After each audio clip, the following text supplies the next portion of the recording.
महाराष्ट्रातील उच्च डोंगराळ भागात शिवनेरी किल्ला ढगाने वेढला होता. याच किल्ल्यात 19 फेब्रुवारी 1630 मध्ये एका वीर योद्ध्याने जन्म घेतला. त्यांचे नाव ठेवण्यात आले शिवाजी. मासाहेब जिजाऊंचे आशीर्वाद त्यांच्या पाठीशी होते. त्या काळी पूर्ण दक्षिण भारतात युद्ध आणि अराजकता माजली होती.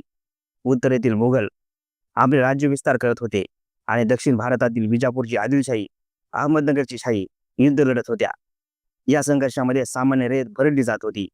शिवाजी महाराजांचे वडील शहाजी महाराज आदिलशाही दरबारात सरदार होते, त्यामुळे ते युद्ध मोहिमामुळे दूर होते.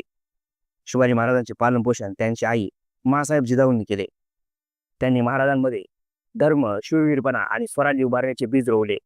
मासाहेब जिजाऊ दररोज रात्री आपल्या मुलाला म्हणजे शिवाजी महाराजांना रामायण महाभारतातील कथा सांगत होत्या. या गोष्टीमुळे शिवाजी महाराजांमध्ये न्याय, धर्म आणि स्वातंत्र्याचे बीज रोवले गेले. लहानपणापासून शिवाजी महाराज राजवाड्यातील ऐशोआरामापासून दूर राहिले. ते गावोगावी जाऊन सामान्य लोकांना भेटायचे आणि त्यांच्या अडचणी समजून घ्यायचे. लोकांमध्ये त्यांचा स्वभाव नेतृत्वपूर्ण आणि चमत्कारिक होता. त्यांना पुढे शहाजी महाराजांनी युद्ध करायचे प्रशिक्षण दिले. त्यांनी तलवारबाजी, घोडेस्वारी, धनुर्विद्या यात निपुणता मिळवली. यासोबतच डोंगराळ आणि जंगलात लपून शत्रूवर वार करण्याची कला म्हणजे गनिमा कावा शिकून घेतला. याप्रमाणे शिवाजी महाराज हळूहळू एक महान नेतृत्व असलेले राजे बनले. पुढे जाऊन त्याने हिंदवी स्वराज्याची स्थापना केली.